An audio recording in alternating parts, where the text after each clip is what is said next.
वसमत विधानसभेचे आमदार राजू भैया नवघरे यांच्या हस्ते वसमत विधानसभेतील निळोबा चिंचोली येथे निळोबा चिंचोली ते उखळी रस्त्याच्या कामाचे, यानंतर जलालपूर ते बेरुळा या रस्त्याच्या कामाचे, त्याचबरोबर लांडाळा सावळी खुर्द ते सावळी बुद्रुक केळी या दुरुस्ती कामाचे तसेच साळणा ते अनखळी तथा इतर ठिकाणचे भूमिपूजनही आमदार राजू भैया नवघरे यांच्या हस्ते पार पडले।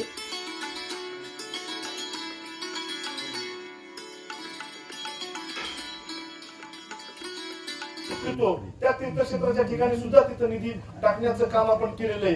फक्त आपल्याच नाही तर वेगवेगळ्या जाती धर्माची जिथं काही मंदिर आहेत त्या मंदिरासाठी सुद्धा निधी देण्याचं काम आपण करणार आहोत। पुढे सुद्धा भविष्यामध्ये आपल्याला सामाजिक न्याय विभागाच्या माध्यमातून असो हे तरुण मुलं प्रत्येक गावामध्ये 25, 100, 50 मुलं असतात त्या निवडणुकीला राष्ट्रवादीचा राजू नवघरे आला, कोणी भाजपचा आलं, कोणी सैन्याचं आलं, फक्त निवडणुकीच्या काळात उपयोग करण्याचं काम करत असतात, पण यांच्यासाठी कुठेही व्यसनाला न लागता। यावेळी माजी जिल्हा परिषद सदस्य बाळासाहेब गायकवाड, कृषी उत्पन्न बाजार समितीचे सभापती तानाजी बेंडे, उपसभापती सचिन भोसले, संजय दराडे, आदित्य आहेर, बाबाराव राखुंडे, भगवानराव इघारे, प्रवीण टोंपे, भानुदासराव गीते, माऊली ढोबळे, गोपाल मगर, सुभाष कावरे, गजानन सांगळे, राजू गरड यासह परिसरातील गावचे सरपंच, कार्यकर्ते, ग्रामस्थ आदींची यावेळी मोठ्या संख्येने उपस्थिती होती।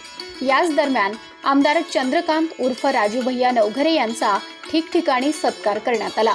यानंतर बेल मंडळ येथे महादेवाचा अभिषेक करून विकास कामाचे भूमिपूजन केले। उखळी, माथा, उंडेगाव या भागातील रस्त्यांना कोट्यवधी रुपये निधी देत परिसरातील ग्रामस्थांना दळणवळणासाठी हा मार्ग सुखकर होणार आहे। आमदार राजू भैया नवघरे यांच्या प्रयत्नातून हे रस्ते होणार असल्यानं गावागावातून नागरिकांनी आमदार राजू भैया नवघरे यांच्याबद्दल समाधान व्यक्त केलं जात आहे। अनेक ठिकाणी आमदार राजू भैया नवघरे यांचा गावकऱ्यांच्या वतीने सत्कारही करण्यात आलाय। प्रामाणिकपणे बोलतो आपण मंदिरावर बोलत असताना माणूस कधी राजकारणामध्ये चर्चा होत असतात, बोलत असताना शब्द या ठिकाणी खोटे बोलायचे नसतात। जे बोलायचं असतं मंदिरावर बोलत असताना प्रामाणिकपणे बोलायचं असतं। जवळपास 20 ते 25 वर्षापासून बोर्डीकर साहेबांच्या काळापासून ते दांडेगाव साहेबांच्या काळापासून मी सगळ्या प्रकारच्या दांडेगाव साहेबांसोबत